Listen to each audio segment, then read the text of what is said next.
This question just fits in with our work today.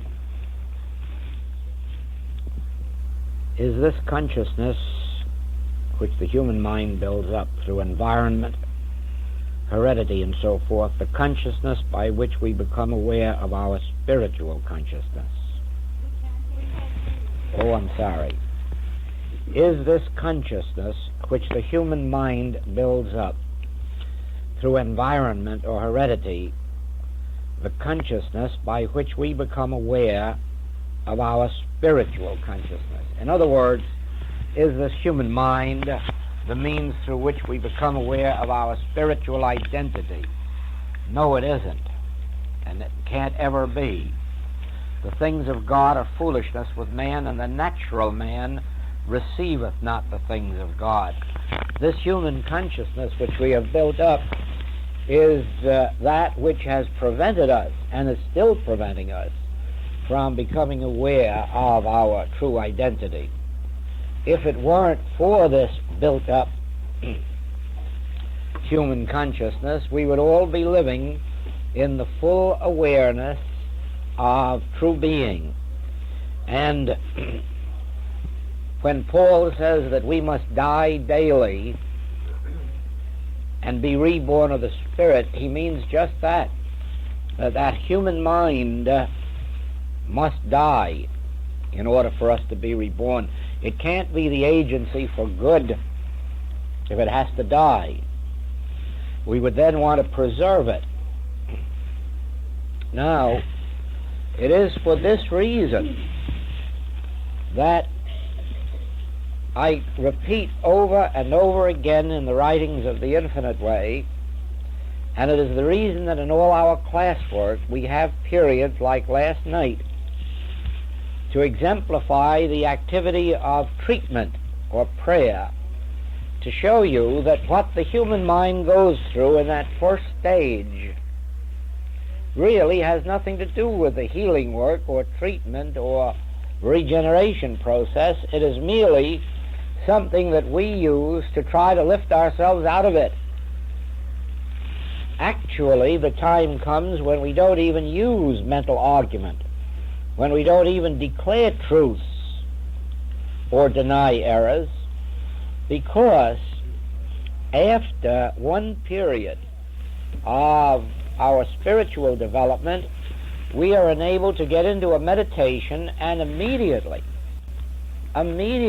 contact our inner selfhood and receive the impartations of spirit. Now, in the degree that we are able to receive these impartations of spirit, this human mind doesn't function at all, except on the human level of memory or reasoning ability and those things that still require them. But you find that you require less and less reasoning ability because you have more and more of intuitive ability. You automatically know things that in previous experience you would have to think through or reason out. Now automatically you become aware of them with no thinking or reasoning process. It is very much like our use of the multiplication table.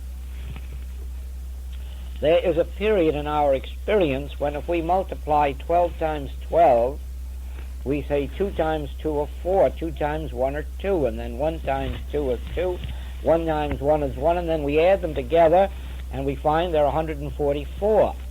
Now all of a sudden we are grown up and we are asked what is 12 times 12, and we automatically answer 144. Why is that? Because we no longer need the reasoning or thinking process. Now we automatically know. Well, this goes a step further, because we may say that in knowing that 12 times 12, it's really a process of memory, having memorized it.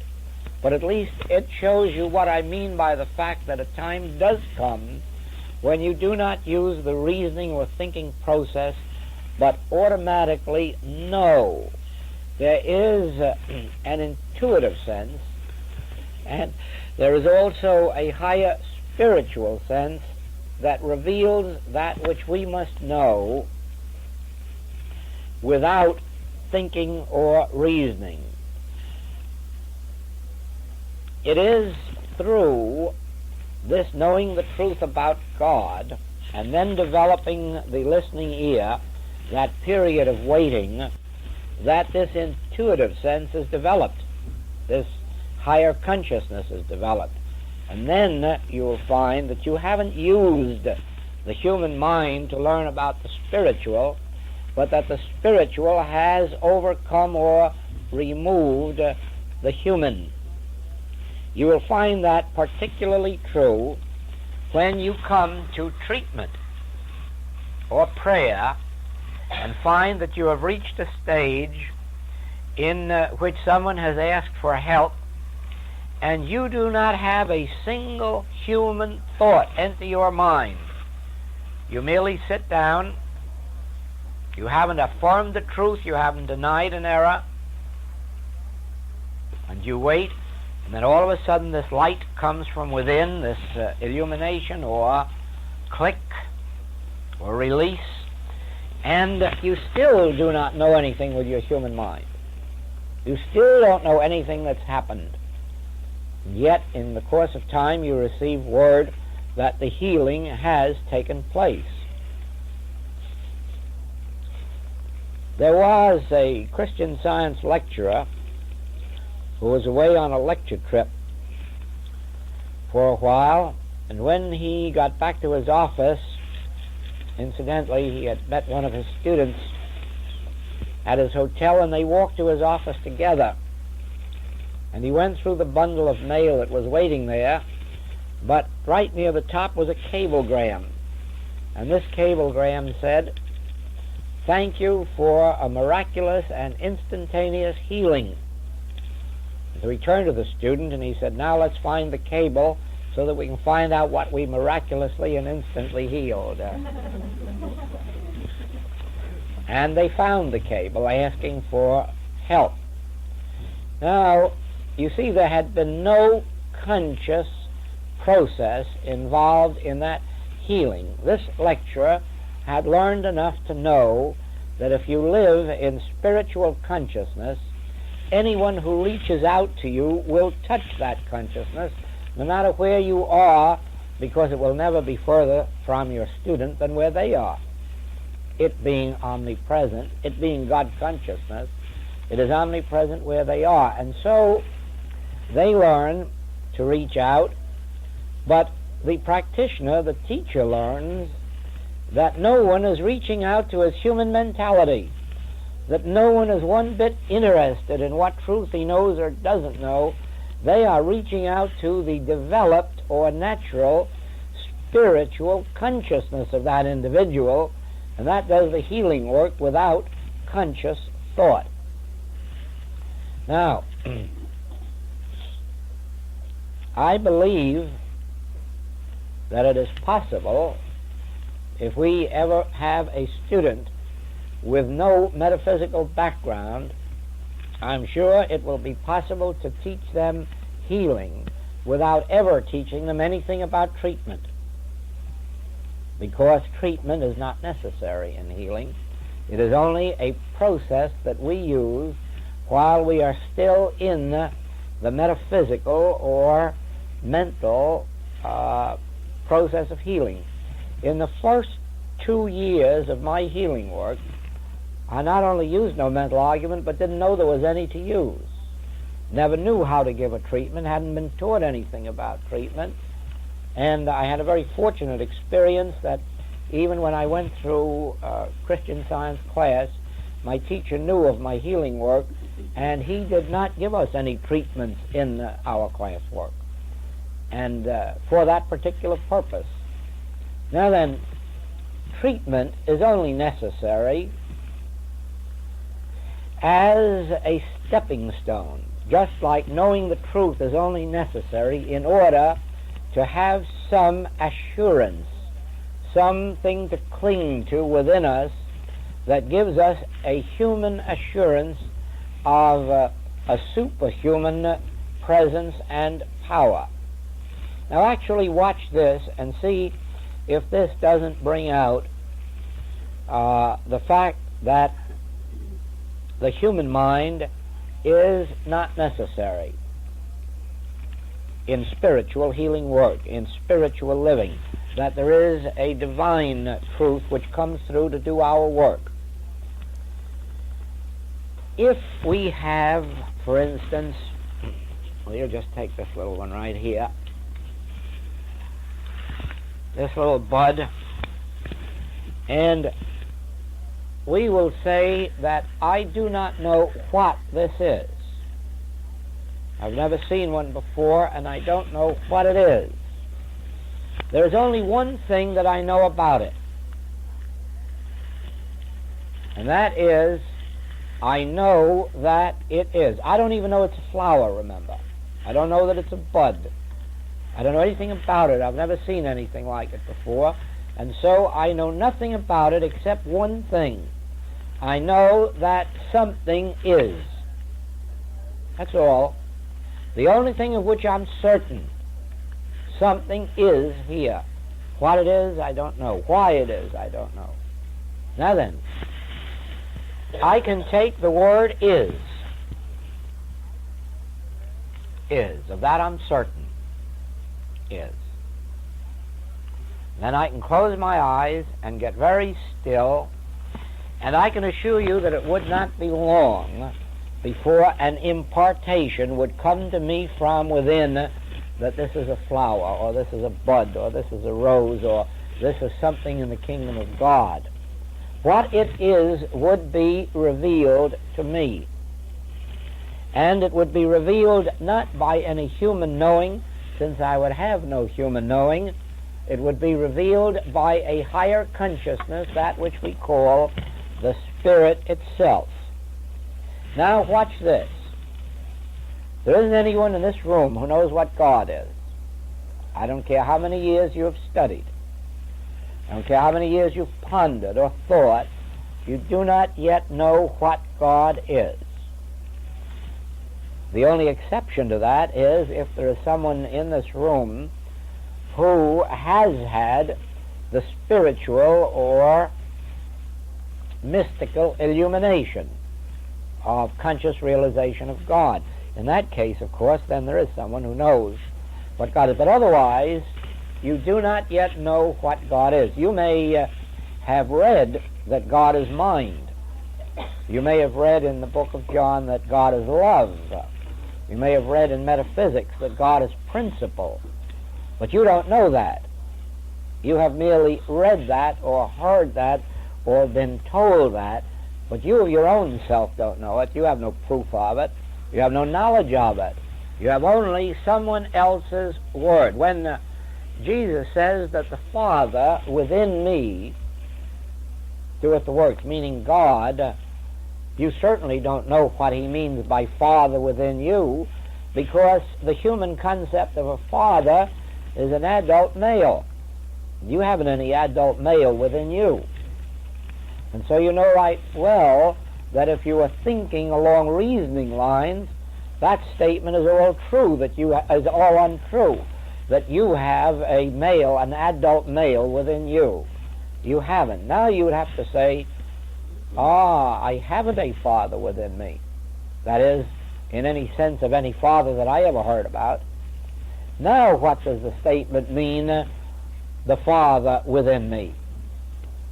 Now you really are up against it, because you don't know what a father is according to Jesus' concept of father. You only know what a father is according to our limited, human, finite sense of father.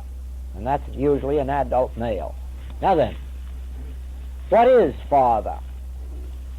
What does Jesus mean by the Father within me?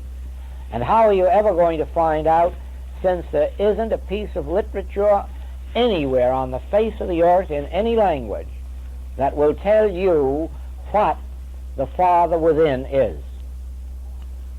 Now then, there is a way to find out.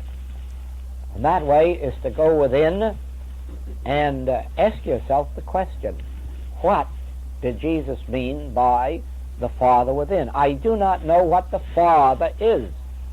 I do not know what he meant by Father.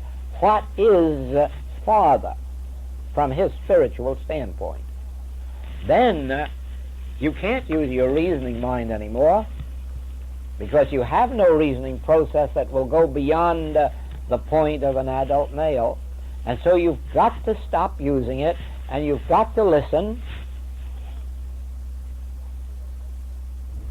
And in the course of time, and it might take 1 minute, it might take a year, it might take 10 years. It all depends on many, many things within yourself. But ultimately, you can be assured of this. You would come to a place where it would be revealed to you within what Jesus had in mind when he said, the Father within me. Now, let's go a step further. Paul says, I can do all things through Christ. And he also says, I live, yet not I, Christ liveth in me. Do you know what Christ is? No, at most right now, you have definitions of the word Christ, or you have concepts of the word Christ as it has been explained to you by somebody who experienced the Christ. Probably in her day, Mrs. Eddy had the experience itself of the Christ, and so she was able to say in her definition that Christ was the divine manifestation of God. Now then, that doesn't mean a thing to you, because divine manifestation of God means nothing any more to you than the term the Christ. It did to her, undoubtedly. It did to Paul, because they received their illumination on the subject of the Christ not from books or teachers, but from an experience. Now then, you can do the same thing. You can say, this term, the Christ, is a wonderful thing. As a matter of fact, I know of miracles that it has performed, but really and truly, what is the Christ through which I can perform these things? What is the Christ that liveth in me, or that can live my life for me?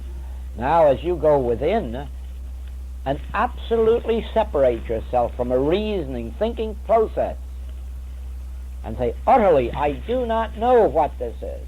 I do not know what the Father within is. I do not know what the Christ is. And if I accept anyone's word, I'm merely accepting a concept. Now, I must have the experience. And you may be assured of this, that in its time, the Christ would so reveal itself to you that you would know actually that there is a Christ, you would know what the Christ is, and you would know how to let it perform that which was given you to do. You would know how to let it perfect that which concerneth you.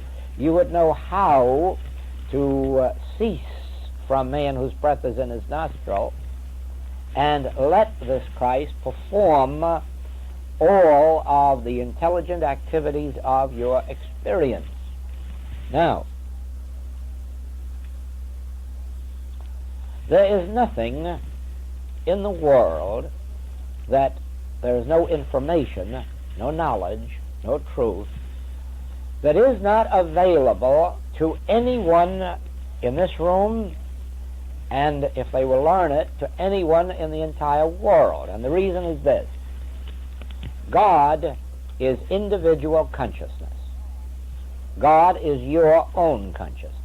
Therefore, once you penetrate beyond the realm of that which you have learned either through education or personal experience, and have penetrated that realm of your consciousness, you tap the infinite invisible, very much as Thomas Edison used to do when his workers would bring their experiments to him and say they had gone as far as they could. Now what is the next step? Then Mr. Edison would take this attitude of holding his hand behind his ear, listening, and then he would come out and tell them what the next step was. He didn't reason it out or think it out. He just stood there and waited, and the next thing came to him. That is exactly the same as any person engaged in inspirational work would have to do. If they are a writer, if they are a composer, if they are a painter or sculptor, they would have to receive their illumination or inspiration from a depth greater than their human capacity, or else they would merely be copiers of somebody else's work. There would be no such thing as original work in the world unless a person could penetrate beyond that which is already known. Yes, if one is an attorney and wants to go to court, they probably will look up all of the previous cases and decisions on such matters, and they might be limited to that, since they have to be guided by laws already in existence. But if you wanted to invent color television, you haven't got laws already known in existence, and you would have to go within to the unknown and bring through that which is not yet in textbooks. Or if you wanted to write an original story or original scripture, if you wished to do a painting of an original nature, there's no use looking what other people have done before and copying it or doing something similar. You have to penetrate beyond the realm of the known and get into the realm of the unknown. Now that is healing work as it is taught in our work. For instance, if I were to judge by appearances when called on for help, I would be continuously faced with male disorders and female disorders and universal medical theories and symptoms and diagnoses and beliefs, and I would find myself in a world of chaos, just where the entire medical world is. Now then, if I stop that and I turn to metaphysical books, what will I find? Statements that you are spiritual and that you are perfect and that you are harmonious, and then what good does that do? You're still complaining about these aches and pains, even after I've read in a book how spiritual you are. I might even point out the pages for you to read, so that you can read how spiritual you are. But I guess you've all had experience with that before, and I don't have to tell you the result of it. Now then, instead of delving around then in what is known humanly about you, and instead of delving around in books to find out what is spiritually known about you, I go into the silence. I retreat inside my own being and frankly say, Father, I know nothing. If anything, I'm a little more stupid than Jesus, and he was very stupid. He said, not only I can of my own self do nothing, but even if I talk of myself, I bear witness to a lie. My doctrine, my words are not mine. And I'm just a little bit less than Jesus, maybe a whole lot less. So I know far less than he, and he knew nothing. Now then, admitted, I know nothing about this situation, I know nothing about this person, I know nothing about this claim, and I certainly know nothing about God's kingdom. Therefore, Father, I turn to you for light, for wisdom, for enlightenment, for peace, for truth. And I learn to sit in this receptive attitude, and the first thing you know, into my awaiting consciousness comes some assurance. And I have had it say, this is my beloved Son, in whom I am well pleased. Well, that's all I cared about. If I can have that assurance from God that you are his beloved, I'm sure everything's all right and you're in God's care. I cannot do much demonstrating through reading that statement in a book. But when the Father itself says it, then you may be assured that all is well. Now, so it is with anything else. When I receive within that click or deep breath or sense of release or a sense of peace or freedom, I know that all is well. I know that God's on the field, and that's all that's to it. Now then, after you have said, I am well or I'm better, I still don't know what happened. I haven't the faintest idea of that. I know nothing about the operation of the Spirit in your experience. I only know that with its assurance to me comes a measure of release or freedom to you. Now, I also know this. There are certain principles that we are teaching in the message of the infinite way, principles that have not been put together in any teaching, any known teaching, and our work is based on those principles. And I know that I didn't read those principles in books. They came in this experience of meditation. I'll tell you this experience. I was in New York City working with an author on certain things in which he was interested, and it was necessary that our conversation be on these spiritual and metaphysical lines. And we spent the day together from 12 o'clock noon until midnight. And during that entire time, there was no conversation about him or me. The whole conversation was about this spiritual and metaphysical work that was at hand. And when I returned to my hotel that night, somewhat after midnight, I retired, and within an hour was awakened, jumped out of bed, and began to write.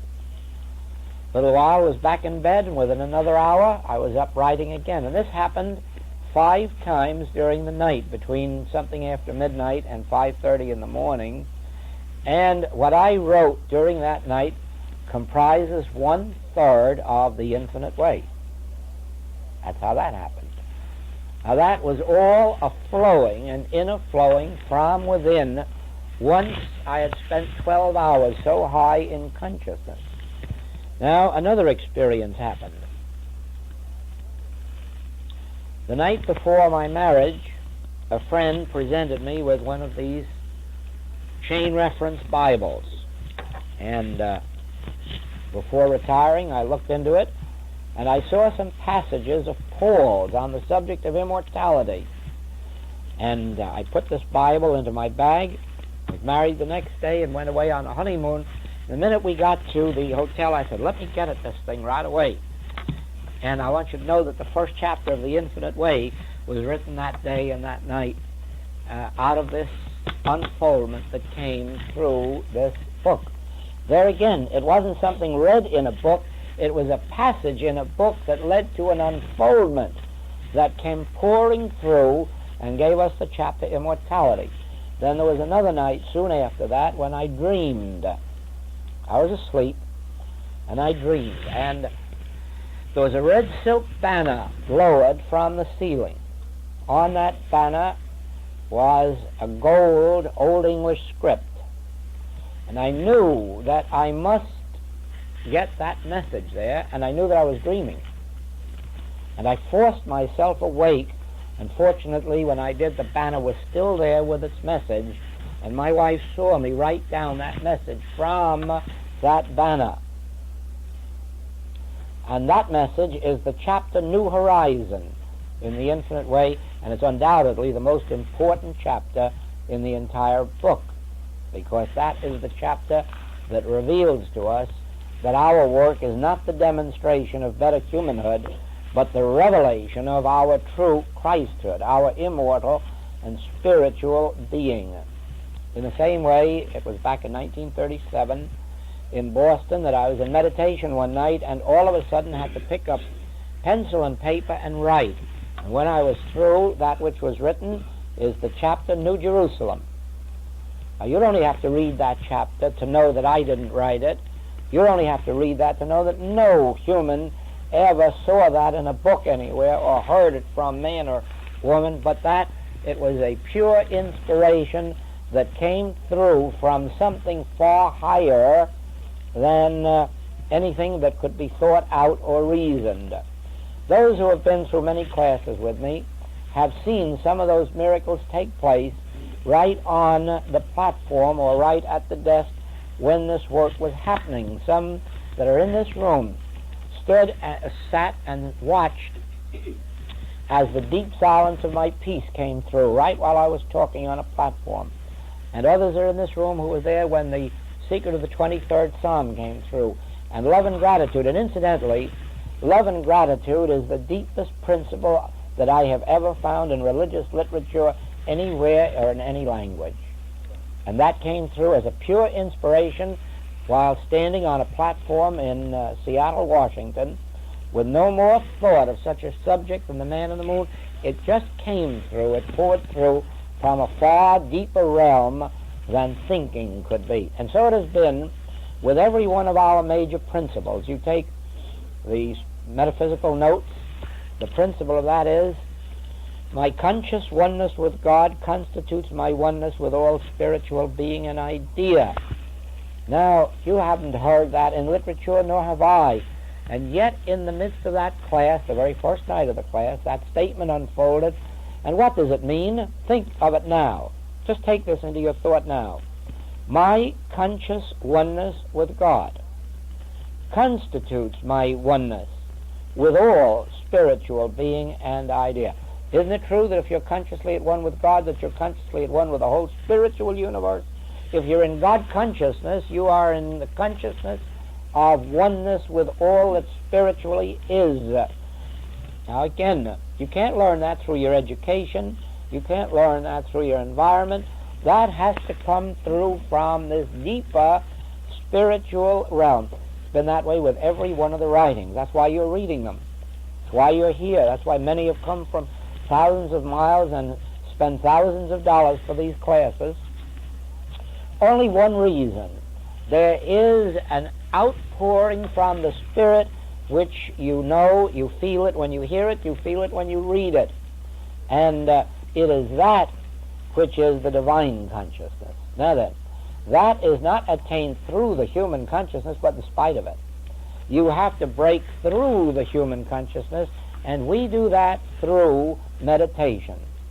Where in religious teachings have you ever found the teaching of meditation as it is in the infinite way? Nowhere. And so you know that no man ever thought it up. No man ever dreamed it up. No man ever invented it. It came as a pure revelation from within that if we find some method of meditation, some method of going within to where we no longer think or reason, that we will there be in touch with the infinite, that we will there find the source of our spiritual wisdom, our spiritual life, our spiritual love. You must remember this. Human love, no matter on how high a plane it is a very limited and a very changing thing. And most people have found great disappointment in life merely because of the disappointments that are to be met with in human love. And I don't only mean marital love, but I mean parental love and filial love and brotherly love and sisterly love and neighborly love and national love. We have all suffered disappointments in every form of human love. And therefore, there isn't much use of just going on trying to be more loving. There's no use going on trying to find somebody who will be more loving than the last one. It won't do. It won't work. Now then, does that mean that life is hopeless for us? That there's to be no love, no contentment, no peace? Not at all. It means go deeper. Go deeper down into consciousness until you tap the divine love, until you tap the source of love. Then you will find that coming out through those humans that you meet. And then you will find that right here on this human level, you will find lasting friendships, lasting loves, lasting marriages, lasting business associations, and so forth and so on, but only insofar as they are demonstrated through having made contact with the spiritual source of love. Now it is in the same way that you can, in a measure, improve your lives through physical means. There's no question in my mind that if everybody gave up the use of all flour products, all wheat products, that they automatically would increase their health by 50% and their longevity by 10 years. I mean that seriously. Anyone can do that. Just give up wheat products, because that's what's destroying the health and life of people. And there are other changes that could be made in the diet that would add still more health and still more longevity to one's experience. There's no question about that. But the point is that having done that, you have attained just a little more bodily comfort and a few more years of this human span. But watch the miracle that happens as you go deeper than any physical sense of change and touch that source of life eternal which is within you, that which the Master referred to as the waters of life that spring up into life eternal. Again, he said, we do not live by bread alone, but by every word that proceedeth out of the mouth of God. And if you notice, he did not say out of every word that comes from a Bible or a metaphysical textbook. He says every word that comes from the mouth of God. You have got to hear that word right out of the mouth of God, that is within yourself, in order for it to be the word of truth that is the bread of life and the eternal waters of life. We do not live by bread alone. I have a meat the world knows not of. Certainly, if I can tap the inner source of life, divine consciousness, if I can tap the inner source of love, then I will have found life eternal and lots of beautiful love. But I must first tap it within me in order to experience it in the without. I must first learn to hear the still small voice from within me uttering the Word of God, imparting the spiritual message. Now, you may use the human mind as a stepping stone. And you do that in the way that I illustrated last night, by keeping thought stayed on God and by acknowledging God in all our ways. Keep your conversation, even your inner conversation, your thought conversation, keep that in heaven.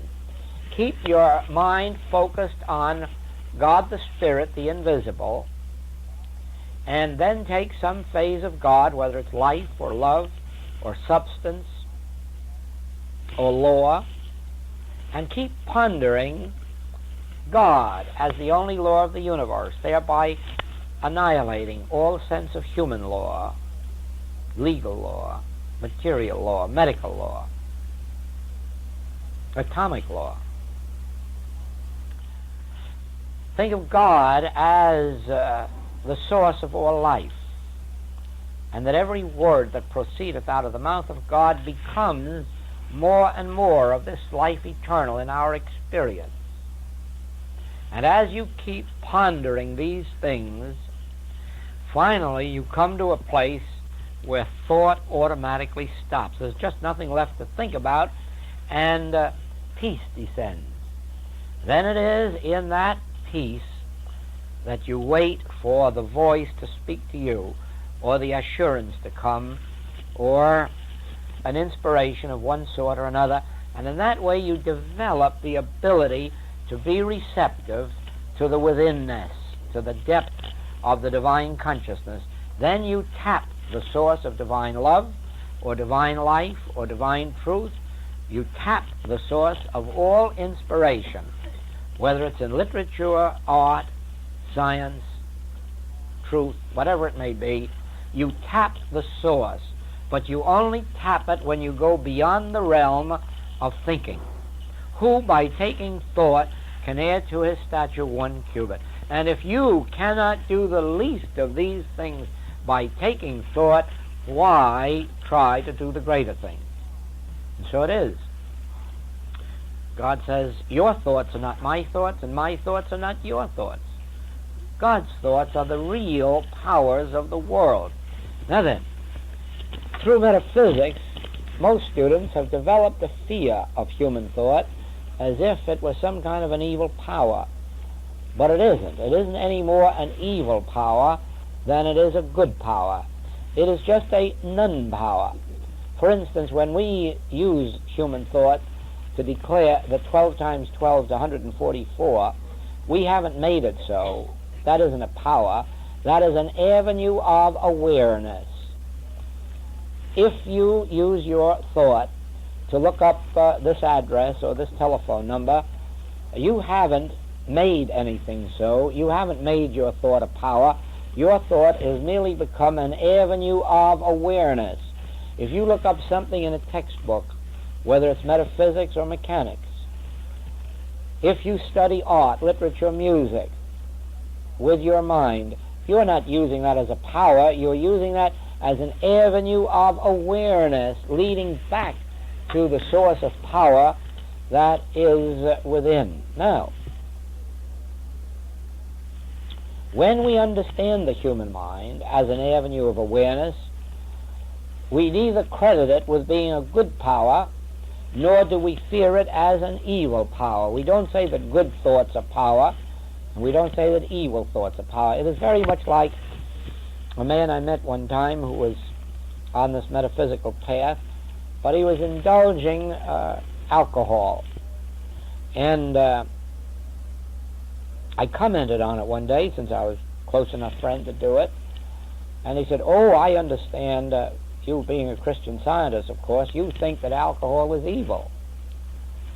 And I said, "No, I'm sorry to tell you, I don't think that alcohol is evil. And that's why I'm asking you why you use it. I don't think it's good either. But you must think it's good if you're using it. Now, if alcohol has the power of being good, you may be assured that in one way or another it will have the power of being evil. There are medicines that 1 grain of will be good and 3 grains of will be evil. And so it is, the moment you impart a power of good to something, be assured of this: you must be prepared to impart a power of evil to it. Now, we do not say for a moment that alcohol is evil, because that would be giving some power to it, and in our work, God is the only power. So there's no evil power in alcohol. But tell me, if God is the only power, what good power is there in alcohol? And if there's no good power in it, why use it? Nobody would use it unless they found in it some measure of good. And it is in the finding of good in it that ultimately they find the evil in it. And you watch this. As you look upon this world and find something good, you will also find that in some way it can be evil. Just like money. If people find money good, they will find that either the lack of it or overabundance of it will be evil. Always everything that is in the outer world, if it is given the power of evil, it will also be found to have a measure of power of good. If it has the power of good, it will be found to have a measure of the power of evil. Whereas, once you go right down through the center and realize that only spirit is power, you will then be able to use anything in the outer realm that has a normal, natural purpose, and you will find in it neither good nor evil. Just as we are finding neither good nor evil in these flowers. We're just finding the joy of their aroma or beauty or form or color, but we're finding nothing in and of themselves to be good nor necessary, but we find them to be of beauty. Now then, we're not giving power to them to do anything for us, to us, or against us. We're recognizing that any power, even of beauty that's in them, is an emanation of God. So we're giving all the power there is to God. Well, I have an idea that if you had a good big glass of whiskey and were to look at it and say, now look, I'm going to give you no power except the power you derive from God, I have an idea that you would find soon it would be tasteless and sensationless. Not good and not bad. And that's the way it should be. Now do you see why this entire work is not a doing away with the human mind, since the human mind is an avenue of awareness, but in the recognition of the fact that the human mind is not a power, and learning to go deeper within and demonstrate the great truth that the Master gave us. I have meat. I have water. I can give you water, living waters, even without a bucket. I am the bread of life. We do not live by bread alone, but by the bread of life, the spiritual word, every word that proceedeth out of the mouth of God. All of this teaching is a turning of ourselves within until we draw up from the depths of our being these things that the Master revealed to us. Divine inspiration, divine love, divine life, all of the good things flowing from within our own being to the without. Yes, here's what it says. That is the meaning of I will never leave you nor forsake you. That is the meaning of the statement, I will never leave you nor forsake you. This I, whatever it is that you call it, this depth of your inner being, this is the power, this is the presence, this is the divinity.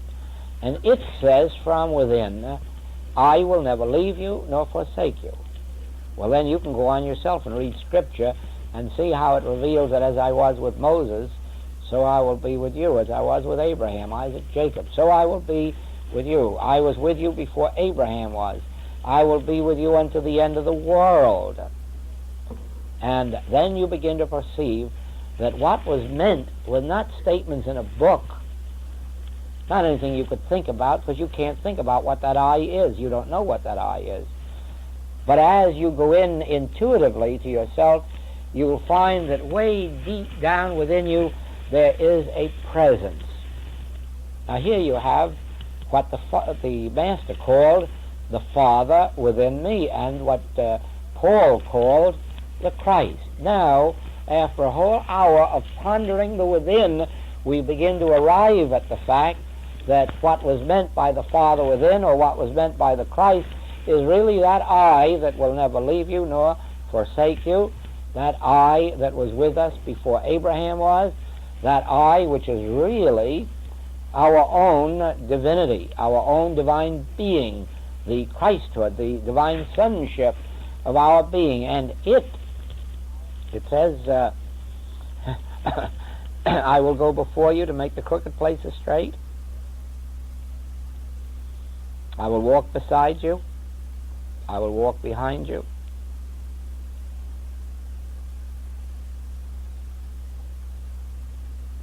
Son, thou art ever with me. All that I have is thine. Do you see now what the Father within is? Do you see what the Christ is? And do you see how you arrive at the awareness of it?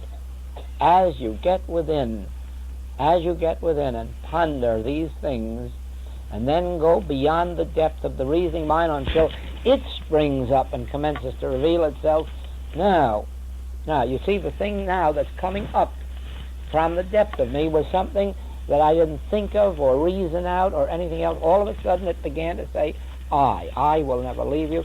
And now we know what the Father within is. It's that I. Well, why was it called the Father? I suppose that the Master knew that it was a creative principle.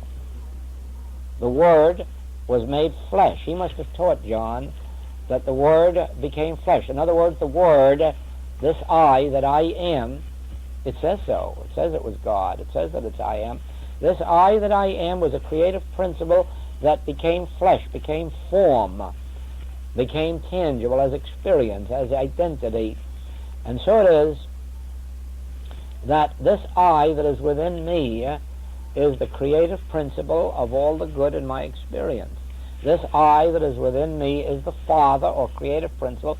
It is the Christ, or divine Son, the divine sonship, the offspring of God, this I that is within me. And so we have God the Father, and so we have God the Son. God the Father, and then I, God the Son. This spiritual divinity within me, which is the creative principle of good in my experience, which is the source of strength. I can do all things through Christ, through this realization of why I am the very Christ at the center of my being.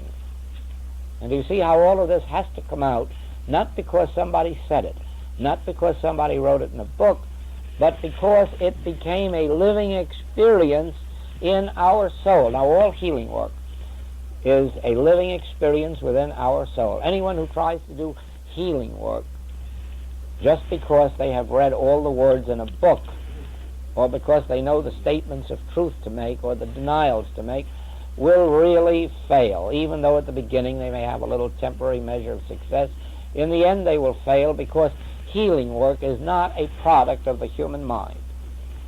Healing work is not the product of your mind or mine. Healing work is not the product of thought. Healing work is the product of a divine inspiration or illumination that flows up from the center of our being.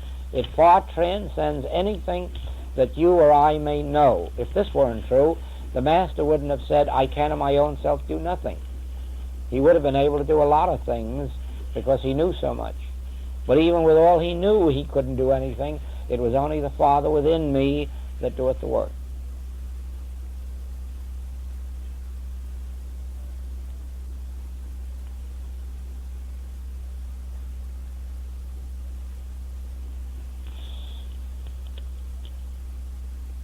The revelation is that there is a spiritual presence at the center of your being and of mine.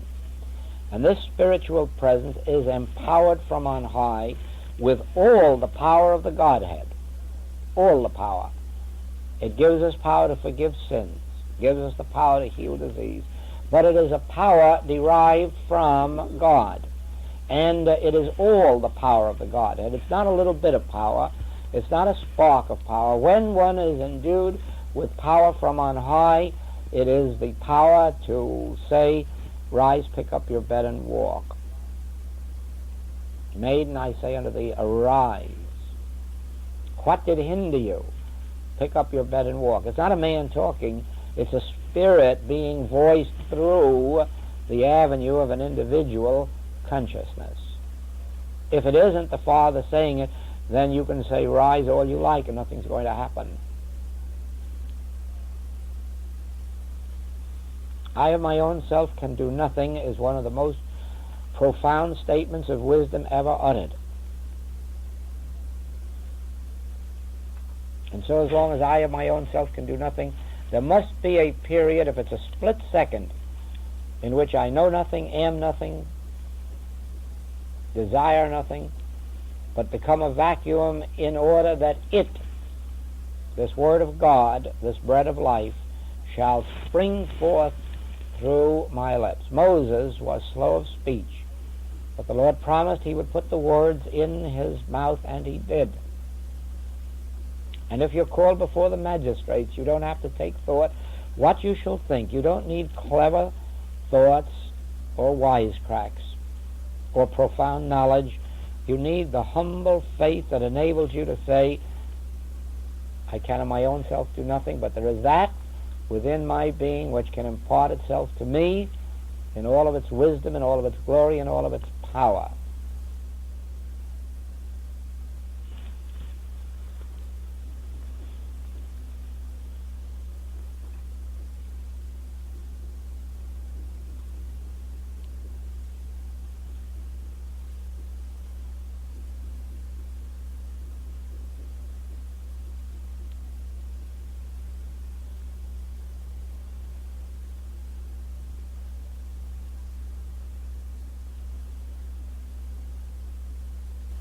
Now, let me give you a little help in your healing work. Do not hesitate when you are called upon for help to sit down and hold up the word is in front of you, mentally I mean, is, I-S, is. As much as to say, there is something here, but I don't know what it is or who it is. It claims to be a person and it claims to be a condition, but I know nothing about those things. I know not how to go out or how to come in. I do not know how to pray. Remember that. I do not know how to pray. I do not know how to treat. I must let the Spirit bear witness with my spirit. I must let the Spirit make intercession for me. So I do not know who this is or what this is or why this is. I only know that before me there is an is. There is something. There is somebody. And now, Father, take over and enlighten me. And then from the depths of your withinness will come some kind of a peace be still to the situation, some kind of an assurance, and you will begin to see harmony come. You see, this is also following out a teaching of the Master. Judge not after appearances, judge righteous judgment. Out here, somebody says they're a human being, and they say they're a sick human being or a poor human being or an unemployed human being, and you have been told by the divine comfort of Spirit of truth in you to judge not after appearances, and so you cannot judge what or who is before you, and so you use the word is. Is. I do know, Father, there is an is here. Something is here. Someone is here. What is it? Who is it? What is the truth about it? And then you turn within and you let this divine impartation unfold. You let this wisdom come, and just watch what happens even before this week is over. Thank you.